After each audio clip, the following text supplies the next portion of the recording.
Orders.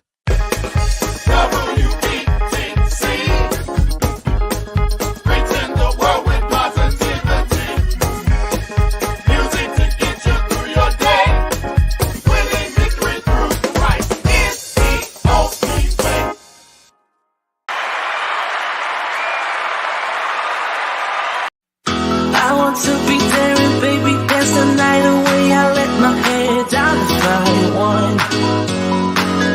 Don't you just get tired chasing fame and being... Hi, thank you guys for tuning in to Real Men Real Talk. I am your host, Miss Cynthia, and I have two young men that I've met over 20 plus years ago. Both are comedians, Baldhead and Mike Semp. I'm waiting on Mike to come in. And so first I want to say thank you for WVTC Radio for allowing me to be the host a show on this network. I don't know if I mentioned it, but we are a 2-time Stellar Award winning station, 2 Stellar Awards. And so that's amazing. That's big. And so I'm just honored to be a part of this. So the reasoning behind this show is because I deal with youth, and dealing with youth requires mentorship, guidance, things of that sort. So I deal with young men because I'm a boy mom, and so oftentimes I create villages, if I should say, of men to come in and to help me navigate and speak life into these boys. So with that being said, Baldhead has appeared. And so Baldhead, just a little bit, tell us who you are and what you do. Give us an introduction. I'm your boy. I'm a comedian, Baldhead Phillips from Southside Chicago. Worked in the field of, what do you call it? Not gang task force. That's some other stuff. That's some other. I did violence prevention. Okay. I'm a motivational speaker, comedian. I do my best to talk through the youth. In a lot of ways, I talk to them is through social media with a set that I call, excuse me for the noise, OG Talk. And, you know, it's a stand-up comedian, is a writer also from the South Side, Minglewood. So Baldhead, do you realize that I've been knowing you over 20 years? Yeah, that's why you talking so much. Yeah. My son been is a while. 16. Wow, all right. Right. And so I didn't know that you moved. I know my son's 16, and I knew you before I had him. You and Mike both, right? So I didn't know that you moved to Atlanta. So what prompted you to move to Atlanta? Well, there's a few things. Being truthful. I did everything I could do in Chicago as far as being a comedian, to a point where I did a lot of shows, and you get to the point where you realize something has got to change. You did a lot of stuff, and when your name is good come with the bad. So I seen people stifling me from doing stuff, and then I came down to, it's a long story about that. I came down to Atlanta on a weekend. Then on the weekend, I told one of my buddies, I'm gonna be here for a couple of days. Why don't you give me booked? Shout out to my boy Double D. He had got me booked for 3 months. And in the course of me staying down here, I got auditions for stuff, other comedians telling me what things were to bigger your career, giving me information that people at home weren't giving. You know what I'm saying? And I just figured it was a better career move. Then I'm tired of people started dying in Chicago and all of that. So I said, you know what?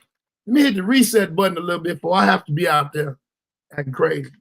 And that's how I got out here. Wow. Well, bless your ministry. And so with that being said, so prior to you going to Atlanta, did you do any shows prior to going to Atlanta? Yeah, I had been there a while. I had been coming down here since the Freaknik. Yeah, but I went and started doing comedy and my name got out there. Yeah, I got booked down there. Lollapalooza was one of the biggest. Laughapalooza was one of the biggest first things when I started getting noticed in the A. Wow. And they was like, man, you need to come down. So came on down. Do you think comedy has changed your life in regards to who you used to be or where you come from? Because you said South Side of Chicago, and we know the South Side of Chicago is the South Side of Chicago, right? So it be South Side. Yeah, yeah. It changed my life, saved my life, and saved some lives. So yeah. Because a lot of times people we see people walking into a whole different light. And so, like for instance, young boys that play basketball and football, sports help them or gear them or give them a distraction from the real world to whereas they can do something different. So I'm happy to hear that. So I just got a few questions and contingent upon how you answer them will take me to the next question. So well, wait a minute, can I ask you a question? Yes, sir. What the hell is Mike? Let's see. There you go. Right here. Yeah, man. Look, I knew he was gonna be in the car. I knew, people that smoke weed always in the damn car, man. When you hear Mike, what you looking at me for? Was you my friend? Was you my friend? Mike, I was just telling Ballhead, do you realize I've been knowing you guys over 20 years? No. My son is 16. So I used to watch you guys at Jokes and Notes. And yes, sir. My son is 16. Before I had a son, I was following comedy. I was going to not so much Jokes and Notes, Riddles on 153rd. When who was over Riddles? D-Ray? Yeah, exactly. When D-Ray Davis was there, yeah. Well, I wasn't going that in though. Okay, but you was going to Jokes and Notes. Yeah. See? I was going that in.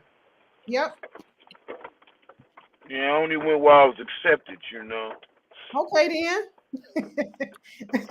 Okay then. So Mike, what you doing? What you doing, Mike? Ballhead. You already know what I'm doing, Ballhead. Ain't no secret. Ballhead. Can we curse on here? Can we curse on here? No, Mike, quit cussing. Well, I ain't know. This is a gospel station. It's an award. No, it ain't. It's an award. Mike, it's an award-winning show. When they win awards. Ballhead, this ain't about you. Would you be quiet? Your show is earlier. I'm the host. Okay. Thank you very much. So, Mike, as I was saying before I was rudely interrupted by Atlanta, what do they call Atlantaness, whatever they call themselves. No, I'm a Chicagoan. Oh, Chicago. Okay, Chicagoan, ex-Chicagoan. So as I said earlier, so this station right here has won 2 Stellar Awards. This network, 2 Stellar Awards, the same awards that Kurt Franklin got, Michael Jackson, and all those big people. So that's pretty awesome. So when I went there, so listen, when I went down there to the Stellar Awards, y'all, and I seen all these gospel people that I seen on TV, and I'm holding the Stellar, and everybody running up to me like I'm the celebrity, which I was, but I'm like, this is so cool. So we went down there twice, and so the Stellar Awards will be coming this year, I think in July. So I'll be going back down there, and so that's pretty dope, right? Right, wrong. That ain't dope. Yeah. Hey, give her a round of applause, man, for our Stellar Award appearance again. Thank you, Mike. Thank you. My grandmama named Stella. In real life? Yeah, real life. Stella McKinney. Mike, how long you been doing comedy? 18 years, man. Really? February, May, 18 years, y'all. I started in like 05.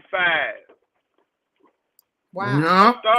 I started in 2000. I went to the Cotton Club before it closed down.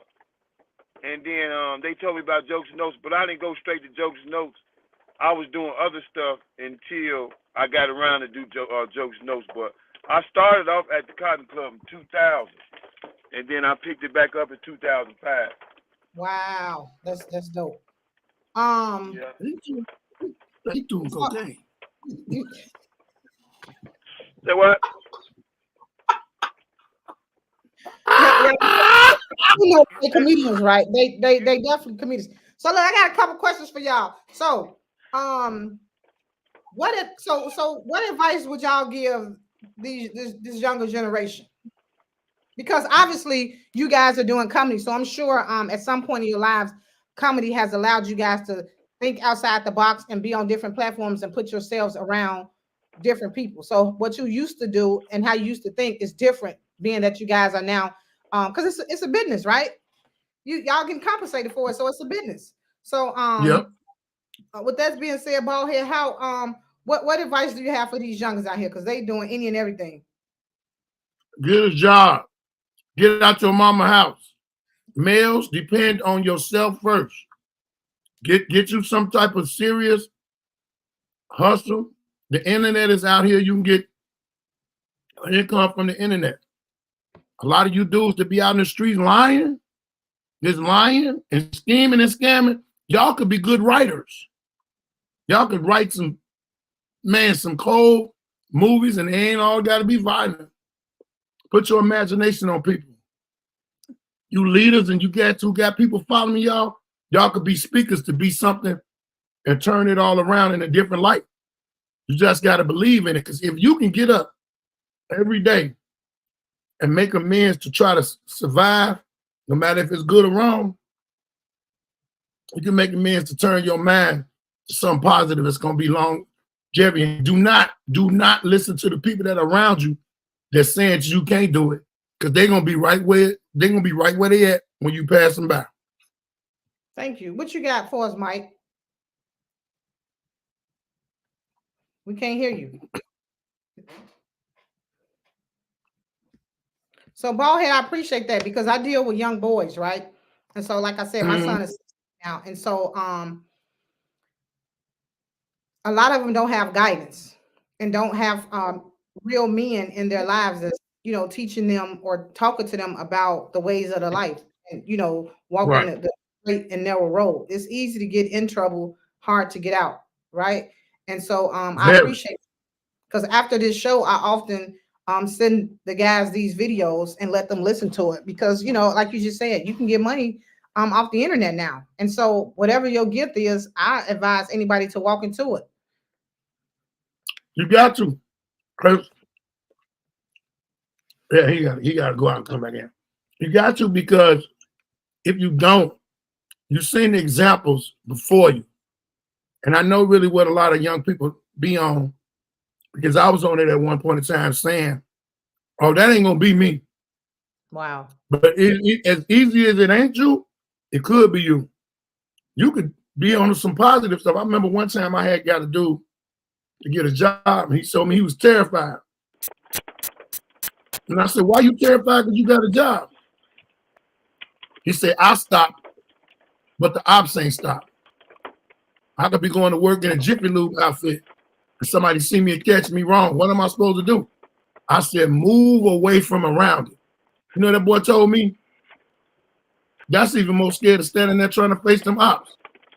Going somewhere where I don't know them. See, that's the thing. My great-grandparents, they hit me somewhere. Can y'all hear me now? Yes, we can hear you now. I messed up. I can hear him now. And that kind of groomed me when I went out of town all the time in the summer. It kind of groomed me to go places, and I could drop anywhere and talk to anybody. You know what I'm saying? I could be anywhere and have get a good rapport with people.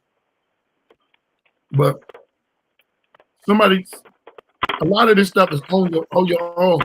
You can't not believe in yourself or believe you can change. It's not easy, but it ain't impossible. Wow. Mike, what you got for us? Look at this. Well, me, I know comedy in my life because I wasn't even this type of person. I was always funny, but my mind don't know business. My mind was street, like dead serious. You know what I'm saying? I come from group home. I was DCFS kid. You got an echo, Mike. You got an echo, Mike. My parents, I come from a national. I don't know. I'm in my car on my car phone. I can't. I mean, that's the only way I can hear you. But I'm telling the story, and don't worry about the echo, because I know you can still hear it. But like I was saying. No, we can't hear you, man. No, Mike, we can't hear nothing you saying. We can't hear nothing you're saying. Wait a minute. Hold on. See, it's people still out here that got Primeco phones. That's really what it is. So Ball had a couple questions for you. So listen to this. Okay, so in today's society, how do you think the expectations of men have changed? They haven't. They've gotten harder. Oh wow! Please elaborate. That's You good, gotta- Mike. Say something, Mike. Yeah. All right, you back, y'all. You can hold that damn camera. What you doing? Keep it just like that. Go ahead. Finish what you were Oh. saying. So it's always known you got to get a job. Okay. But what's so crazy now is you go to school, you get a job. I mean, you go to school, you get a degree or whatever. Keep going and get degrees. Then you get out of school to try to get a job in that degree, and they not hiring, or they not making enough money for you to survive. So the internet, not just social media, the internet is one way a lot of people are making an income and not even having them same degrees, doing them same jobs. Correct. And making more money. Man, the internet But you taking gotta- motherfuckers. The internet taking people money, man. What you The mean, Mike? internet They taking take people money money. somewhere too. Huh? Why you say that? Because, man, look how many people got professional pages trying to get paid. Your page gets stalled because it's 1,000,000 people that's trying to catch an algorithm on the internet. You know what I'm saying? Right. But I wasn't just talking about I wasn't just talking about social media, Mike. But I know what you're saying. But I'm saying it's the dude I know in my neighborhood. And I swear to God, it was funny as hell when he told me he started just getting money. I started saying, I'm like, what you been doing? You been out here slanging? He said, no, I've been selling socks. I'm like, what? He's selling different type of stylish socks on the internet. I can believe it. He just get them and go, you know what I'm saying, and he send and ship them out. He got his own name, branding, and everything for these socks.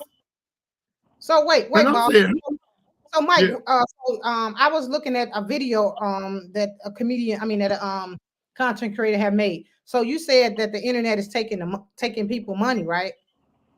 Because everybody, like you said, everybody trying to catch up, and there's so many people now that's putting content out there, right?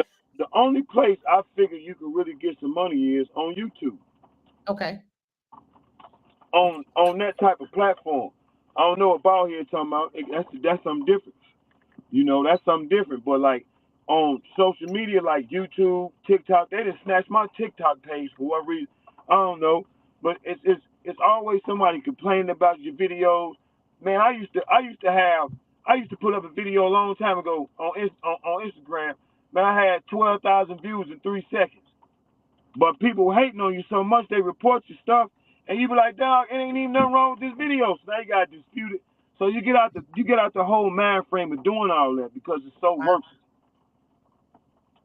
You know what I'm saying? But if you look at it one way, Mike, if you had to go to a job, punch in, punch out, it's the same thing at your job. It's gonna be something and somebody that's gonna piss you off. The people up in human resources playing with your check, so they taking your money, they ain't giving you your hours. Now, back then I'd snap on you, but now you gotta have some type of self-control because you're working with different people now. You're a different age bracket. So Correct. you got like all that shit, all that is cool. But right now, we talking about right now, you gotta have a different type of self-control. Somebody say you can't get, well, okay, you know what? I'm just gonna talk to somebody higher than you, I can get my money. You gotta go different ways now. You can't do what you used to do when you was a kid no more. That's true. No, I'm saying equal that to that. If you equal that to that, then it's the same thing. It's gonna be drama everywhere.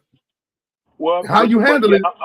I mean, and that's understood, but I'm just saying the way you handle it.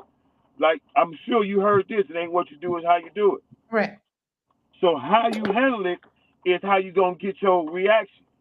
If you handle it bogus, then you don't get it. But if you handle it right, you gonna catch the right reaction. So to the internet people, if you don't say you don't listen, you don't even like say nothing to it. You don't even reply to it. Man, you still gonna get that video that was good enough to get a lot of viewers out there because somebody keep on tricking on it. So how do you go about that? And you don't even know who's tricking on you. Mm-hmm. Ballhead, I know you had some. How many people reported your page from not getting money and made you mad? Yeah, Wow. it was a lot, but I didn't get. I couldn't. Well, I didn't have nobody to get mad at, but I got mad at Facebook or something like that because y'all trip because of that. But I see somebody else on there chopping somebody's head off, literally. You know, but it's just like I say, I take it as a surprise. I take it as either whatever job you got or what industry you have, you're gonna have things to stop you. You're So gonna have even things with, so with the social media, so I get it. So, but I think social media only allow you to create a professional page and a regular page. So if you got people that's already being compensated and monetized off the business page and the personal page, I think I think they start taking pages when you start creating multiple pages because that's multiple, now that's multiple streams of income that they got to put out there. Is that how it works? Yeah, I don't know Well, it about depends that on it depends on where you can have. Well, I thought that was stupid. People be having 3 or 4 pages. Yeah, They that's be what I'm saying. operating on different angles. But if you got the same card and you putting that same information, get that money on that one card, it's gonna come to that one card. But you can't really have a regular life just doing that unless you somebody that ain't got nothing to do.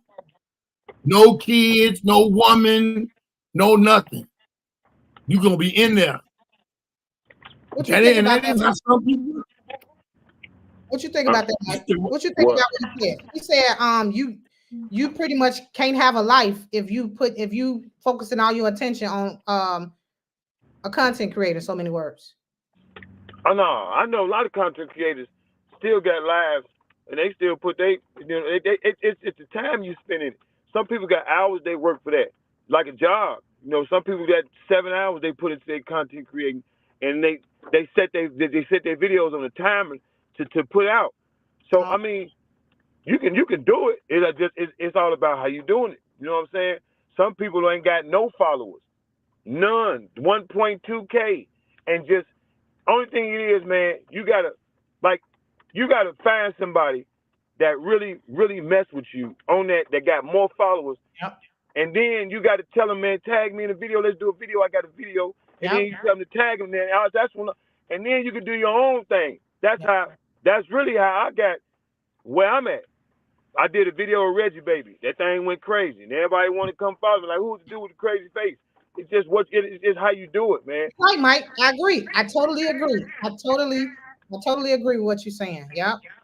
Once you find somebody that's on and they put you on, I mean, I'm saying you all they got to do is just tag your name. You're gonna have 1 million some followers come for you because they like, man, who is the new dude? And he's funny. I liked him. You're gonna have some of them people come follow you, and it's gonna take a minute for another of them to come follow you because they got to get used to you. But that's how you do it.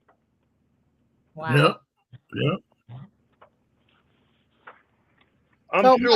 I'm sure Ballhead in Atlanta, he go do a video with Desi Banks, and he tag him in the video.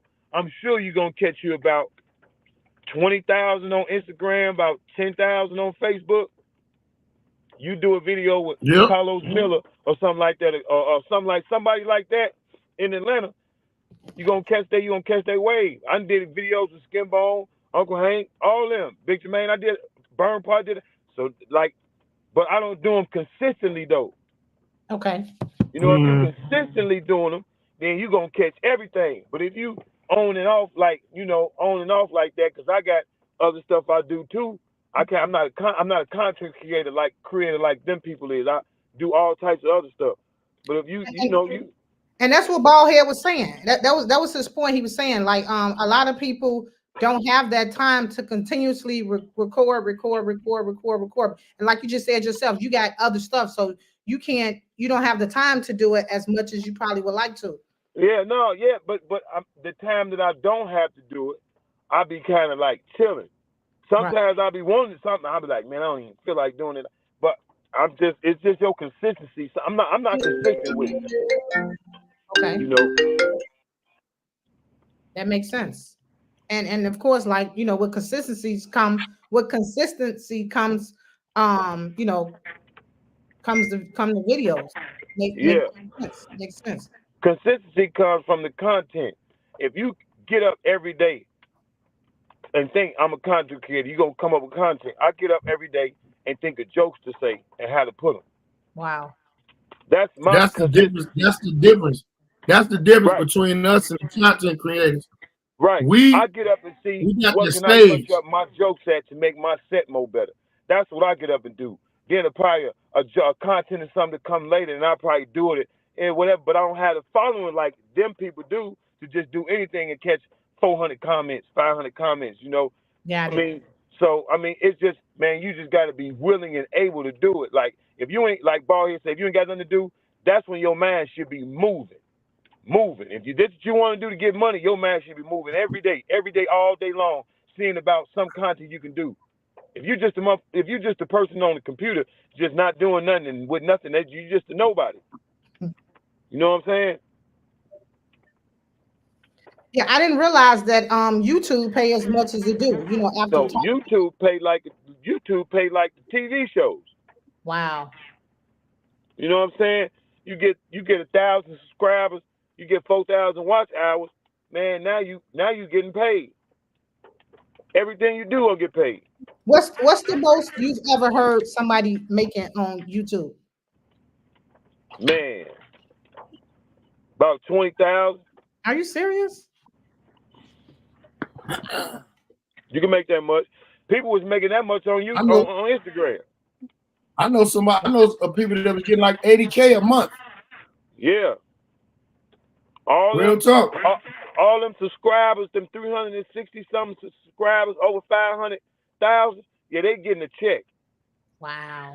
They watch because you got that many people watching them. They got product sharing and stuff like that. Yeah. But Get all another thing, they got consistent teams of people that's all they do.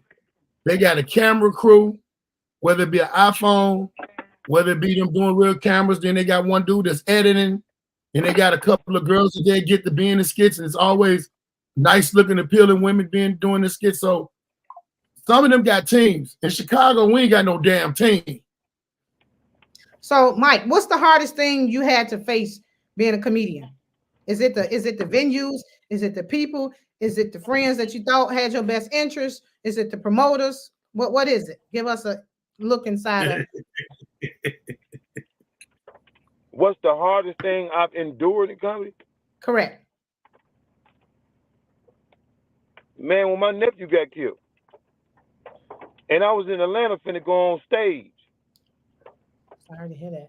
Man, it was 10 minutes before when I had to do Oak, Ballhead. I remember when that happened. Hey, I was ready. I'm in my zone and everything. Man, I got a Facebook message saying my condolences. Man, I'm in Atlanta. I don't know what's going on. Whatever happened, it happened when I was on the plane. Wow. So when I get to the place, and I get that text, I'm like, what is you talking about? She's like, oh my God, you don't know what's going on? I say, no. She said, your nephew just got killed. Man, I started to throw my phone and yell because he just asked me for some money like that Friday. So I had to do like 4 shows with that in my mind. The hardest thing I had to do in my life. One of the hardest things I had to do in my life. In comedy. Sorry to hear that. Yeah, I bet that could you sitting there dealing with all that, and you gotta perform and make some other people and bring laughter to some. Yeah, and I'm damn near dying inside. That's one of the worstest things I had to deal with. The promoters, you know, they're gonna play. The people ain't gonna come. I done dealt with that. But 10 minutes before you go on stage to get something like that, yeah, that's the worst thing I've dealt with. Wow. Ballhead, what you got for us? I mean, me and Mike kind of lived the same type of life before this. So we got different skin. My little younger twin, I had a sister I got some sisters that are twins. And one of them got killed when I came from doing a show. But that weekend I had 3 shows to do in 3 separate places. And when it hit the streets and it hit the news and hit all this, I don't know how people knew that was my little sister. She was my baby sister. And I was still going to shows because I still had to get this money. And it was this when I found out that comics is some snakes, man. It was so many comics there. When I walked in, they was like, "What you doing here, man? I thought you was, yeah, man, sorry to hear what happened, but what you doing here, nigga? I got a show. And I'm on the flyer. These people came to see me." And it's like, no matter what we do as comedians, no matter how quick it came down on us, if we still able to go, we still go, because one of the things that'll make, I know it's me, one of the things that'll make me happy and take me to another place is being on that stage, making people laugh, taking them through things, through stories. It ain't gonna make my pain go away, but it'll ease my pain. That's kind of one of the reasons why I came up with Comedy Over Depression. My foundation, Comedy Over Depression. So it's, but Smokey Robinson made that song a long time ago, "Tears of a Clown." Yeah. Man, that's one of the most serious. I always use that. Yeah. Because people don't That's one of the most understand, serious things. man, you damn near really dying inside, man. Like, I'm for real. It's been shows where I was so damn down where I had to pick all that up. Wow. And like, man, I still got to do what I do. Just like that happening, I still had to go out there 4 shows and make people laugh. I didn't say I'm gonna go back to the crib. No, I still had work to do. But you know, you still got to do it. I don't. Situation could be the worst, but what you gonna do about it? But see, I thank y'all for the transparency, because a lot of people think that anybody can just get up on the stage and make people laugh.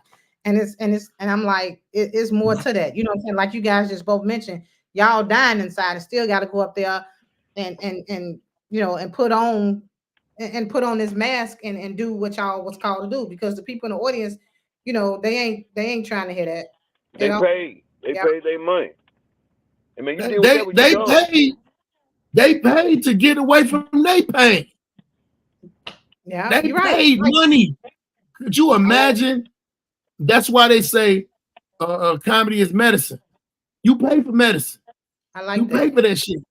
So let me ask y'all this. So do you guys get, okay, so a promoter say, hey, I need y'all on the show. So do y'all get paid contingent upon the people that come, or y'all get paid off the top, whether it's 2 people or 200 people? It varies sometimes, man. You know, it varies. It's different situations where they pay you, and sometimes they'll cancel the show if it ain't no enough tickets sold. Okay. So you know, another way they pay you too is what level you are on, what more stuff you've done. Sometimes you get to the thing of you gonna get your deposit to hold that date. But sometimes when you search so much of a different level, I'm gonna need all my money for that day, and y'all don't get nothing back if y'all cancel that show. Got it. Because I gave this day up to get paid. So typically the headliner, whoever the headliner is, get the most money, right? Yeah, supposed to. Some people make the host and the headliner get the same type of amount. You be like, now come on now, but exactly. That's just the game, man. That's just the circuit we on. Now you get bigger and better as you advance. That circuit that money gonna change, and it ain't gonna be the same. You know? No. It won't. You'll never be on the same level if you work. Okay. If you're working, as Bobby Womack said, it gets down to the contracts and the obligations. All that good stuff. So let me ask y'all this. So how long can you guys do a skit? Well, not a skit, I'm sorry. How long can you guys do what do you call it? What's the proper term for it? A set? Yeah. What's the longest set you've ever done? I'm asking that because I went and seen Bruce. I think he's so funny.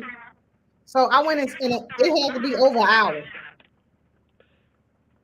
Some people got over an hour. Some people got 45. Some people got 30.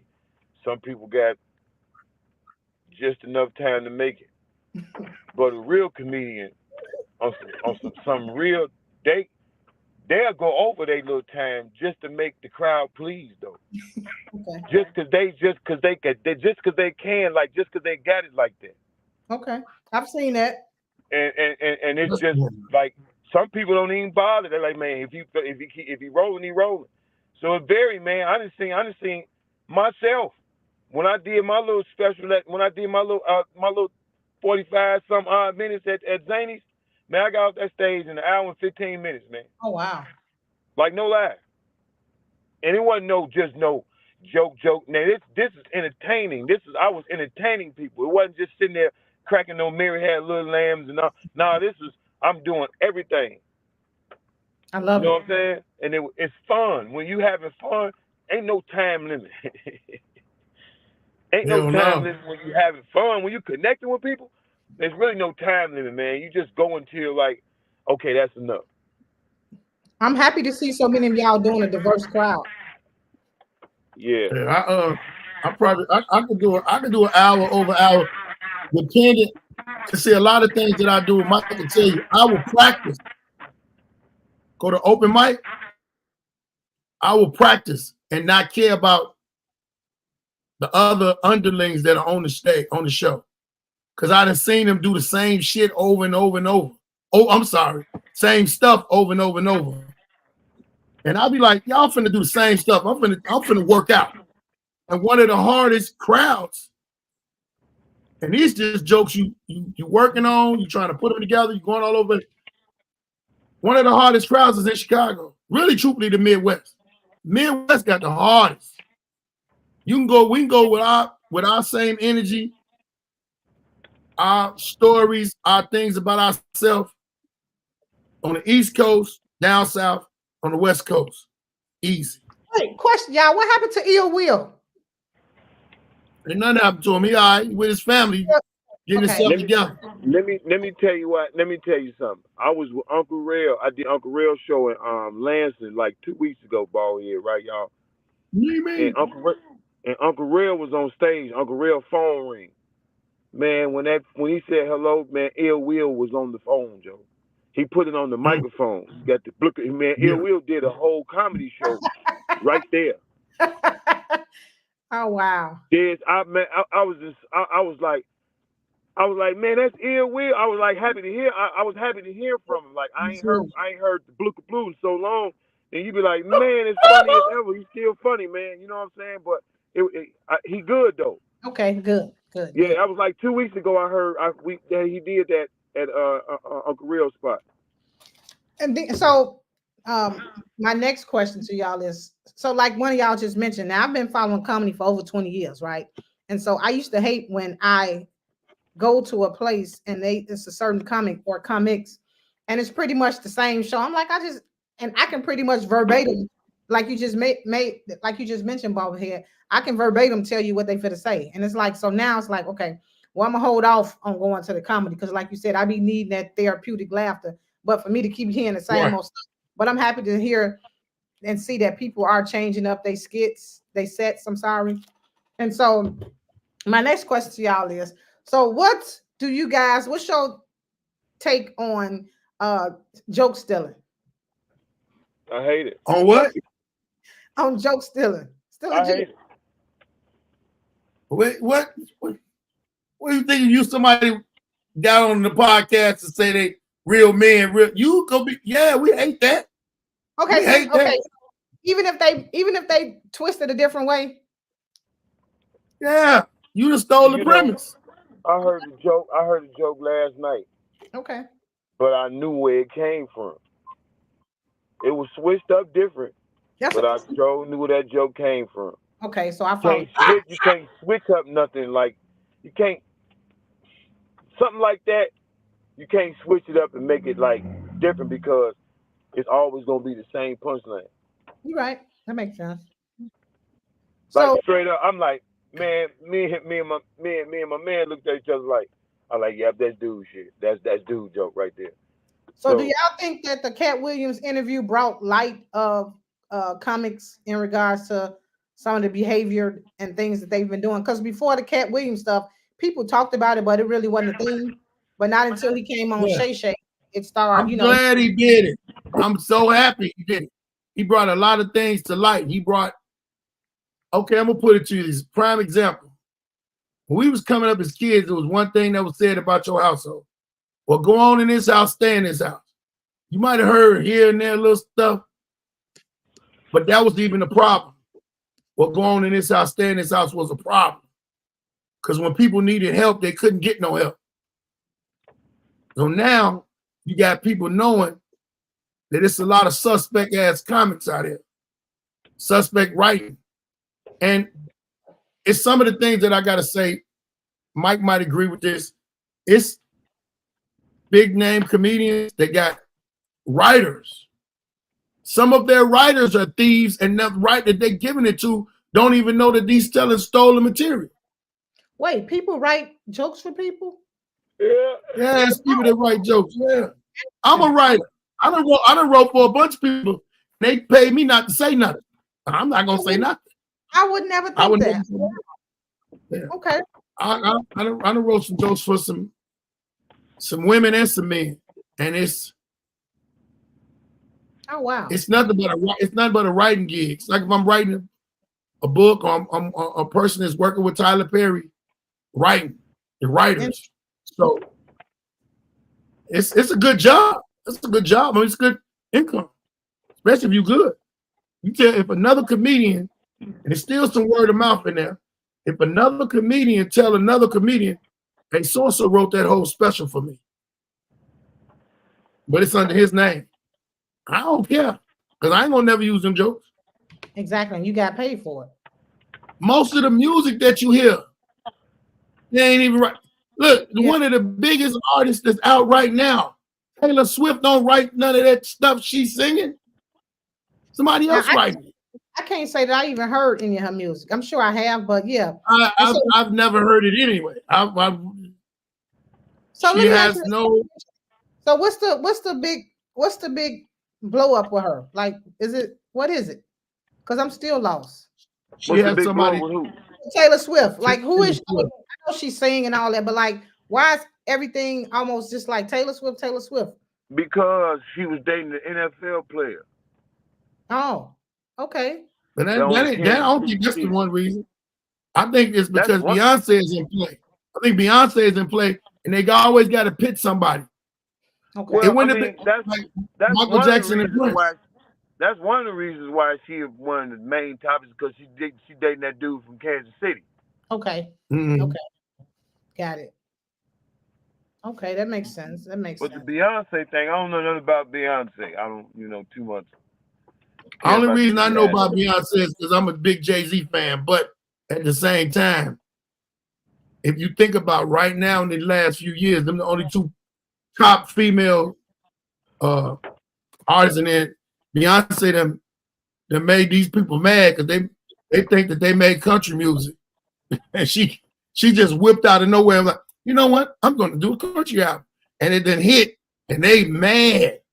It's just like if Dr. Dre produced a whole Swiss Dutch album singer and it went crazy. They're like, he doesn't make that type of music. We creators. We create it all. Wow. I gotta pause y'all and show my so in regards to social media. So I deal with kids. I got a youth organization and we do a lot of different things. And so my thing is exposing kids to different outside their neighborhoods. That's why y'all see me doing all this different stuff, because in our neighborhoods, football and basketball are pretty much the go-to, right? And so that's it, that's all. And so for that reason, raising a boy child, I wanted him to be able to be exposed to different stuff. Because a lot of times these kids go off to school and it's a culture shock because they've only been around black folks all their life. And so now when they get out in the real world, it's like, oh my gosh, and we're handicapped because there's so many other things that we don't know how to do. And so Facebook had reached out to me in regards to this video for the show and was like, we saw what you do. We would like to give you a commercial. So they had sent me all this cool equipment to my house, the cameras, the computers, everything. I mean, it was really dope. And they paid me for it. And so I was excited about that. So here you go. And I always show it. My name is Cynthia Manuel. I was born in Chicago, and I am proud to be able to raise my son in Chicago. I work with inner city youth to show them different things outside of their neighborhoods. When these kids walk onto the farm, it makes them feel like they are free. I want these kids to know how to give back, and recycling is one of those ways.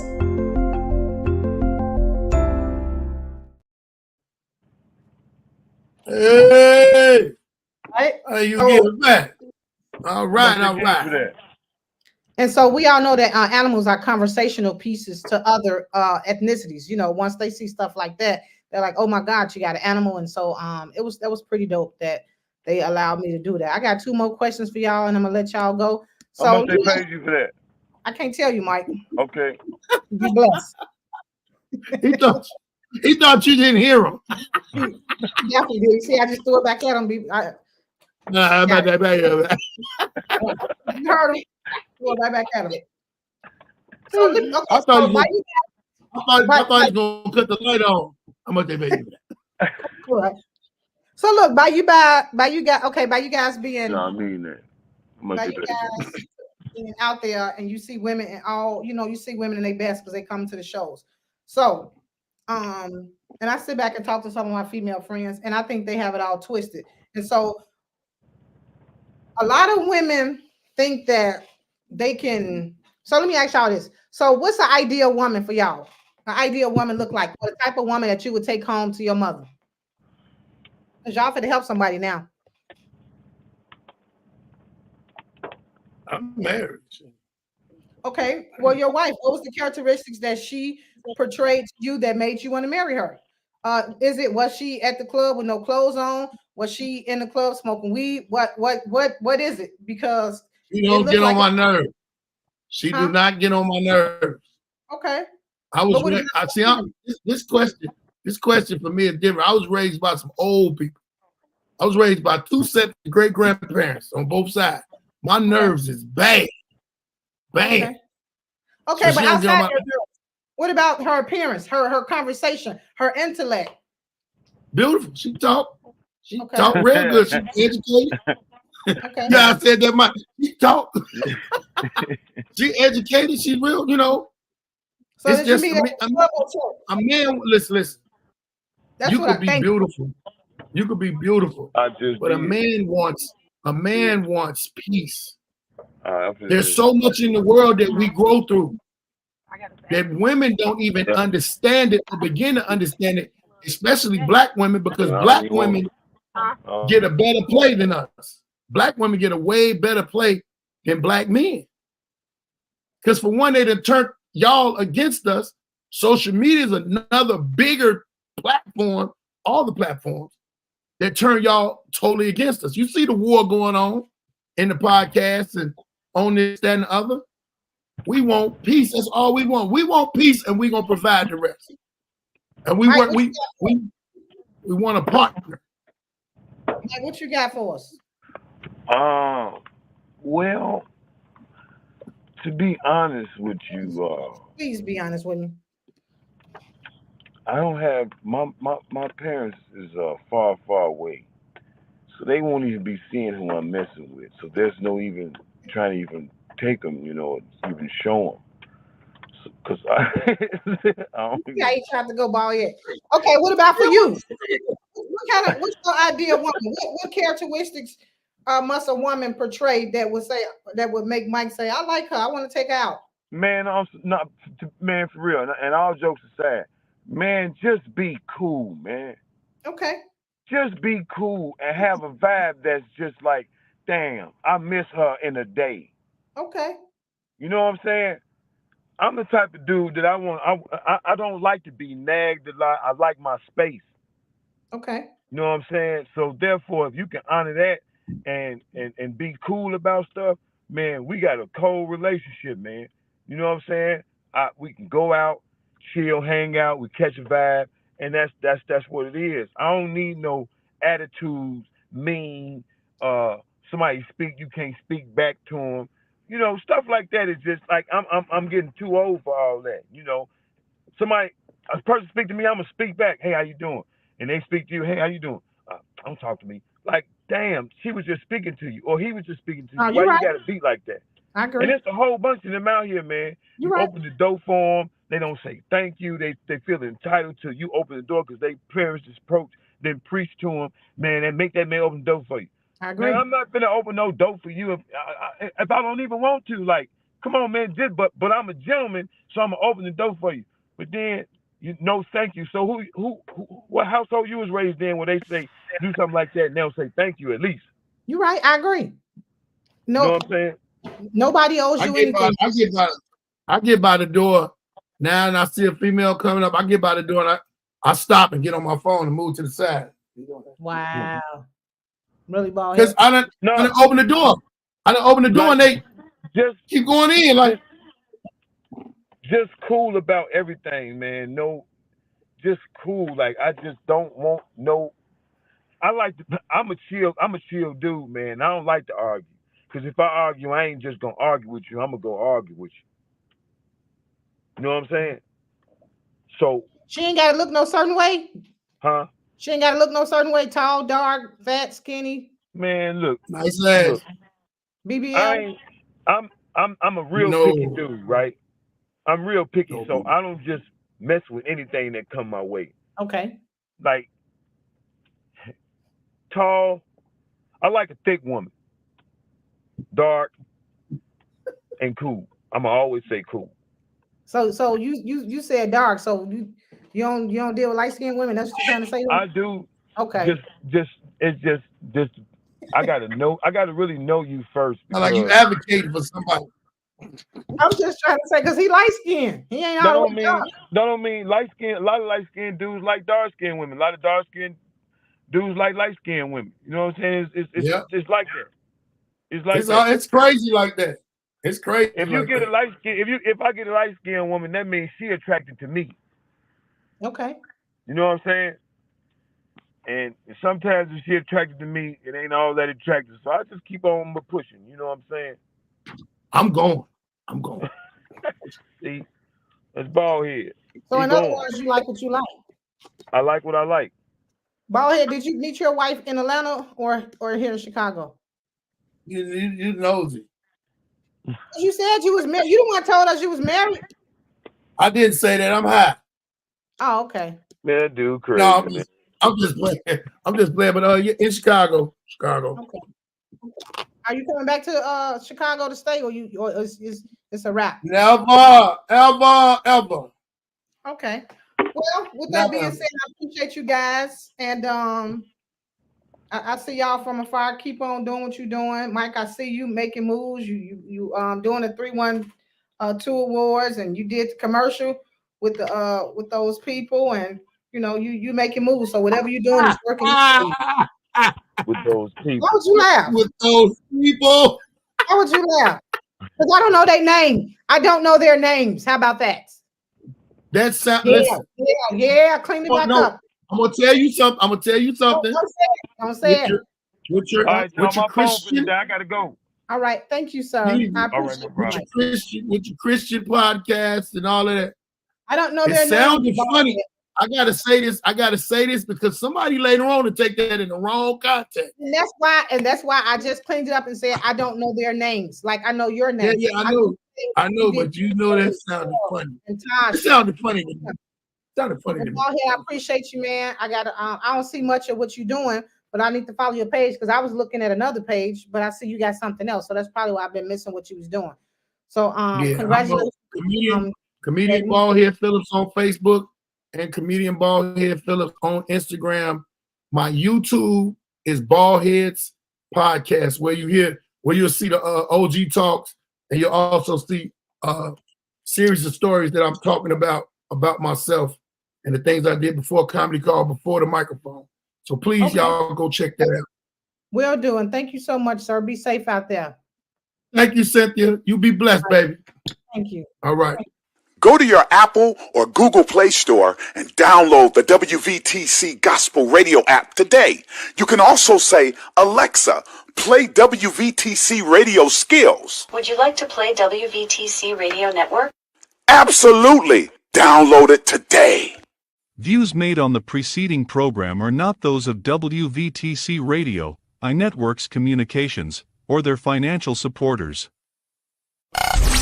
Winning victory through Christ, WVTC Allsip Chicago, an iNetworks communication station.